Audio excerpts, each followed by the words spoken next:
Salut à tous, ravi de vous retrouver. C'est un nouveau numéro du débriefing F1 sur motorstv.com avec aujourd'hui Patrick Rivet qui est à la place de Jean-Luc Roy, mais on l'accepte bien volontiers. Salut Patrick. C'est un honneur, mon cher LFB. Salut, ça va? Ben ça va Patrick, je suis ravi d'être à tes côtés. Tu sais qu'on a repris en quelque sorte notre saison de débriefing F1 puisqu'il y a eu quand même une petite intersaison. Mais là, les essais ont repris de façon assez intensive. La semaine dernière, nous étions à Valence. Ça vient de se terminer à RRS et on va en parler tous les deux. Je vous invite bien sûr à poser vos questions sur le forum de motorstv.com à la rubrique Monoplace et il y a un post spécial et donc on en a sélectionné 5, je vous le dis déjà. Donc on va vous y répondre tout de suite, oui. Patrick, alors, RRS, 4 jours d'essai, marqués par la pluie. Oui. Ça, c'est embêtant quand même pour certaines équipes, j'imagine. Oui, c'est un petit peu embêtant parce que déjà, certaines équipes n'ont pas forcément pu travailler comme elles le souhaitaient. Moi, je ferai référence en particulier à Red Bull, avec la RB6. La RB6, bon, c'est une évolution, c'est vrai, de la voiture précédente, sinon, bien évidemment, avec le réservoir plus grand. Mais bon, on peut penser quand même que Mark Webber aurait préféré tourner un petit peu plus. En revanche, pour faire référence à ces essais, on s'aperçoit quand même qu'il y a un retour très important de deux équipes qui marquaient la F1 il y a quelques années. Je veux parler de McLaren et de Ferrari, qui sont véritablement revenus aux avant-postes. On sait que les essais d'intersaison, il faut toujours se méfier des chronos. Mais alors là, quand vous voyez pas loin de 2000 km qui ont été engrangés par Ferrari, 50 tours d'affilée pour Alonso, on est déjà en train de travailler une simulation de Grand Prix. On est déjà en train de travailler sur les pneus au niveau de Ferrari. Franchement, ils sont en avance. Donc, tu es en train de me dire que lorsque je vois, alors, Hamilton, meilleur temps de la semaine. Mais quand je vois Alguersuari et Buemi sur Toro Rosso, respectivement 2 et 4, que je vois Kobayashi sur Sauber 3 et Sutil sur Force India 5, ça, je parle des temps combinés de la semaine, tu es en train de me dire qu'eux n'ont pas travaillé sur la durée. Si, Sauber.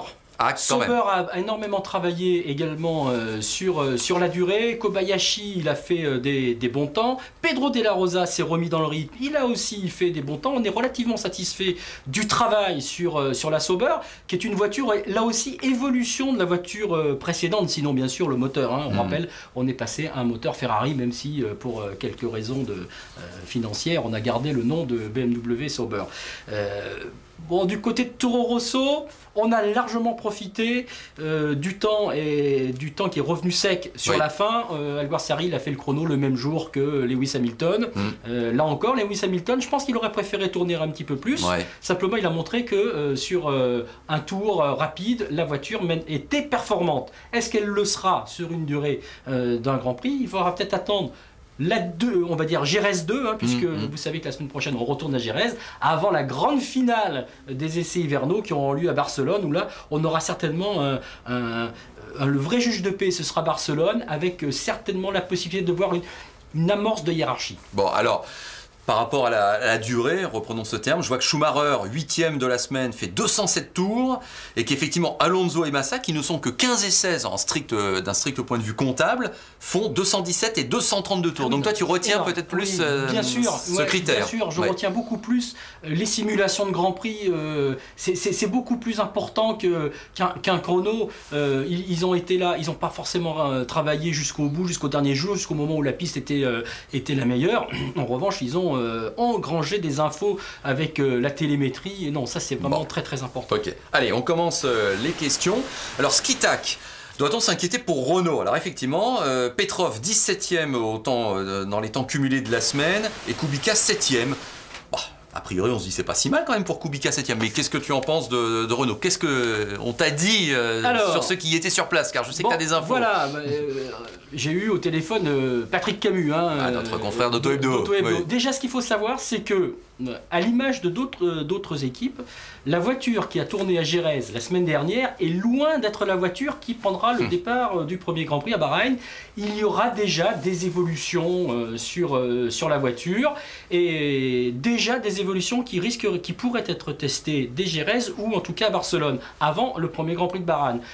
En gros, la Renault R30 qui roule aujourd'hui est à 60% de la voiture qui roulera à Bahreïn. Il reste encore 40%. On sait souvent que ce sont des évolutions aéro, un nouveau-né, un diffuseur amélioré, voilà. Donc, allez, Moi, ce que j'ai retenu aussi de cette semaine, quand tu lis un petit peu tous les communiqués, alors c'est normal les communiqués, mais tout le monde a l'air assez satisfait. Bah oui, Schumacher dit c'est bon, alors que Schumacher il est assez loin, moi je trouve. Bon, Kubica aussi a l'air de dire qu'il est relativement satisfait. Après tout, 7e temps, c'est mieux que ce qu'on avait vu à Valence un petit peu avant. Quant à Petrov, il faut qu'il prenne les marques de la F1. On rappellera juste que Vitaly Petrov, il était quand même 2e du GP2 derrière Nico Hülkenberg, qui pourrait être déjà une forme de référence dans cette catégorie. 2e, bon, c'est pas si mal. On va le laisser travailler tranquillement. Bon, en tout cas, du côté des nouvelles équipes, Virgin a démarré avec Lucas Di Grassi bien sûr et Timo Glock. Ça a été difficile pour Timo Glock. Les 2 premiers jours, ils ont vraiment eu des gros soucis, notamment au niveau des ailerons. Et puis ça s'est mieux passé pour Di Grassi en fin de semaine. Malgré tout, Boris Alonso nous pose la question où en sont Campos et USF1. T'as pas des bonnes nouvelles, je crois, pour Campos? Non, c'est vrai. Franchement, ces 2 équipes souffrent énormément actuellement. On a même entendu dire que du côté de Campos, une partie du personnel était partie. Qui resterait, le directeur technique est un ancien Sauber qui reste mais qui n'est pas payé pour l'instant. Donc franchement, vous savez également qu'il y a une petite guéguerre entre le commercial et puis le sportif au niveau de la Formule 1, autrement dit entre Bernie Ecclestone et puis Jean Todt, le nouveau président de la FIA. D'un côté, en raison d'une vague règle qui avait été faite pour Super Aguri à l'époque, USF1 et Campos auraient le droit de n'arriver qu'en Europe. Et puis du côté de la FIA, on dit c'est un championnat du monde de la FIA, on doit être là dès le premier Grand Prix jusqu'au dernier. Donc voilà, il y a une petite guerre d'influence entre les... Denis Bourrier pose la question, est-ce que c'est un cafouillage selon toi? On nous annonce que oui, il y a une possibilité de rater 3 Grands Prix pour tout le monde, et puis en fait la FIA dit après, oui mais non.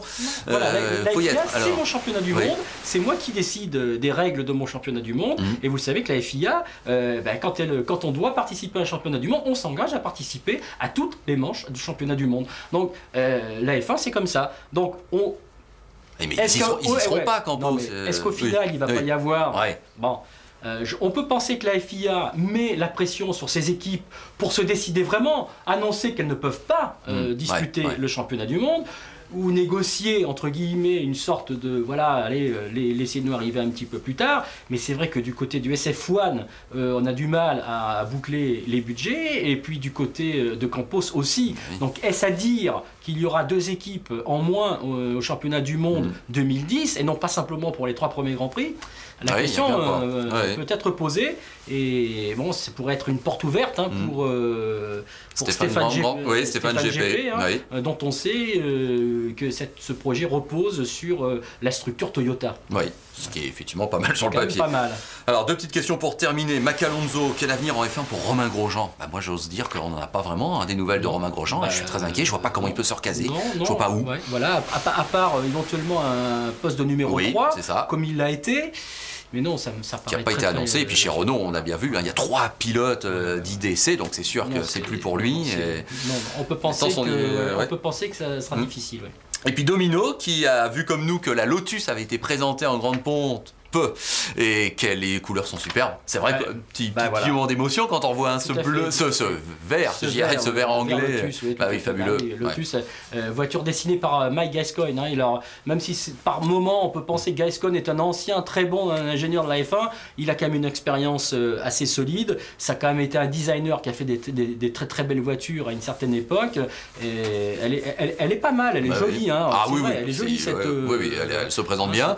Elle a reçu le nom de T127, alors Domino se demande pourquoi ce chiffre. Alors c'est vrai quand on voit les stats de l'ex-équipe Lotus, la vraie, ils sont arrêtés en 1994, elle s'appelait 109. Alors 94 plus 16 ans, ça fait 2010, 109 et 16, ça fait 125, donc on n'arrive pas à 127.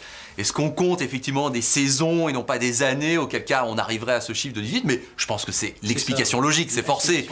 On avait le chiffre 109 en 94, et bien on a le chiffre, on a dû faire les calculs 127 en 2010, et je trouve que c'est une idée formidable que de reprendre comme si de rien n'était, et que les années avaient existé. Exactement, on a retrouvé Lotus en fait, c'est comme s'il y avait eu effectivement une pause dans l'histoire de Lotus, et on retrouve Lotus, on se rappelle de celle avec Ayrton Senna, avec les moteurs Renault, on se rappelle des 72 de l'époque, de la grande époque, de ta préférée, celle de Mario Andretti. Voilà, la Lotus 79 de 78. C'est toujours le petit piège, mais qui est pour moi la plus belle F1 jamais faite. Notez juste qu'à l'époque, il n'y avait pas de T, que le T est arrivé à l'époque des turbos, Et qu'il est resté en fait. Oui, c'est ça, exactement.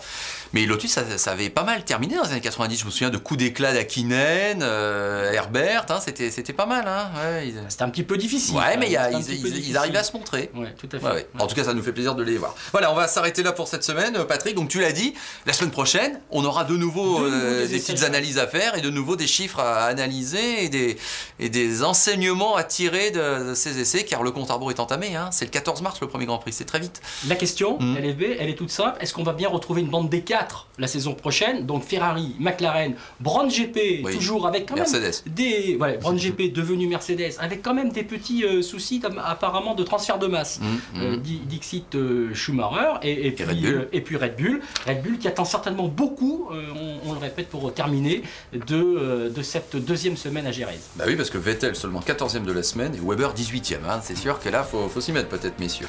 Allez, on se retrouve donc lundi prochain. Jean-Luc, je crois, sera de retour. Donc on retrouvera un nouveau numéro du débriefing F1. Et puis vous savez qu'il y a un débriefing WRC qui arrive sur l'antenne de Motors TV. Ça, c'est un petit peu autre chose, mais il ne faut pas le rater. Salut Patrick, à bientôt. Salut à tous.